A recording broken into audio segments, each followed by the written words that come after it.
Почитувана председателка, почитувани присутни. Еден од дискутантите од страна на водачкото мнозинство, односно ВМРО спомена дека ребалансот се прави поради тоа што бомбите имале влијание. А сега сакам да знам јас наистина која бомба имаше влијание. Она каде што слушаме дека министерот за финансии вели дека немаме за лек, па купуваме чоколада. И она бомба, значи имаше...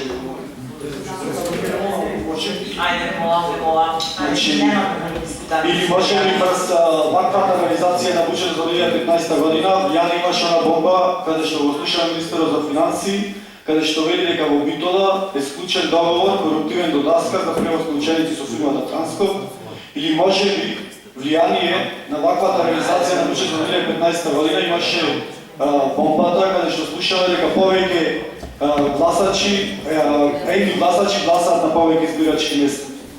Значи, добро би било да слушнеме кој од овие бомби имаше влијание врз буџетот. Ако се погледнат приходите во буџетот, ќе видиме дека кај ставките кои што го одразуваат персоналниот данок, односно данокот на плати, персоналниот данок од доход, ќе видиме дека овие ставки сега во минатото беа се исти или приближни исти. Ако знаеме дека данокот на плати, односно персоналниот данок од доход говори за зголемувањето или намалувањето на невработеноста, тоа е доказ дека значи, треба да се навикува. Значи, ако овие ставки од данокот на доход се исти години наназад, а данокот на доход, односно персоналниот данок на доход е показател за движењето на вработувањата, невработувањата, односно, тогаш се заклучува дека невработеноста во Битола воопшто не е намалена, како што се сака да се прикаже од страна на ВМРО и тие фалови, значи од страна на ВМРО паѓаат во вода. Исто така, ако се погледнат некои подставки на приходната страна во буџетот на Битола, ќе се види дека Битола навистина изумира. Имено, со ребалансот на буџетот значително се намалуваат приходите од данок на промет со недвижности. Подставка 713-311 и тоа од 75 милиони на 60 милиони денари, значи пазарот на недвижности во Битола тоне. Понатаму, потврда дека Битола економски изумира е и подставката 733-111 приходи од продажба на неизградено земјиште, која со ребалансот се намалува од 65 на 55 милиони денари. Како резултат на намалувањето на продажбата на неизграденото земјиште, нормално се намалуваат и приходите во буџетот од надоместно за уредување на градежно земјиште и тоа од 95 на 79 милиони. Овие подставки на приходната страна зборуваат дека ВМРО и нивниот миленик, градоначалникот Даревски, ја уништија и запустија Битола. Ако се погледне расходната страна на буџетот од друга страна, ќе се види дека власта на ВМРО ниту транспарентно, како што се сакаше да се покаже, ниту, а и од друга страна и крајно собително ги троши парите на битолчани. Имено расходите под друго, кои никој не може крај да ги го најде, се зголемуваат со овој ребаланс на буџетот.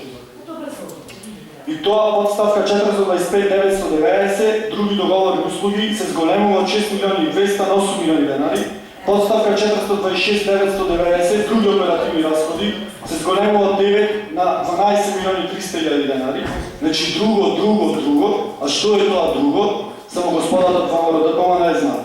Се правеше споредба дека овие ставки во споредба со минатиот буџет, односно ребаланс на буџет се помали.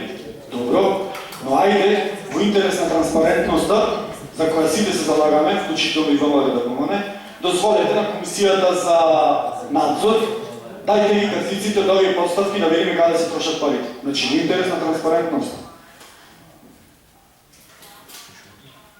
Капиталните расходи со овој буџет се намалуваат од 620 на 380 милиони денари. Се кратат пари во ставките за изградба на улици, за изградба на мостови, за изградба на капацитети за водоснабдување, за изградба на капацитети во енергетиката, за изградба на пречистителни станици, за инвестиции во руралните средини. Ако се знае дека сите овие подставки, наведени погоре, ќе бидат со многу послова реализација до крајот на годината, тогаш состојбата во Битола ќе биде многу полоша од колку што е напишана со овој ребаланс на буџет. Ако со овој ребаланс намалуваат парите за изградба на улици, водоводи, канализации, мостови, осветлување и така натаму, тогаш повеќе од сигурно е дека ВМРО ДПМН и нивниот миленик Талевски ги извлачија Битолчани кога им ветија нов стадион, затворен базен, спортска сала со европски стандарди, топлификација, велосипедски патеки, реновиран офицерски дом, подземни гаражи, нови паркинг места, голф терени и така натаму и така натаму. Битола пред неколку месеци на барање на Талевски, а со Амин во советот од страна на советниците од ВМРО ДПМН се заложи со кредит од 2,5 милиони евра. Со денашниот ребаланс кредитот се повлекува и го нема во буџетот на општина Битола. Дали повлекувањето на кредитот прочитувани од буџетот на Битола е како резултат на испрага како што е започна јавното обвинителство во врска со постојано и основано сомнение за незаконско и ненаменско трошење на пари од страна на власта предводена од ВМРО ДПМН. И овде некои од дискутантите ни кажуваат дека се прави ова, се прави она, меѓутоа тие што беа присутни во спортската сала на ракометниот надпревар во саботата можат да видат, да слушнат што ми порача Битолчани. Добар ден. Сонја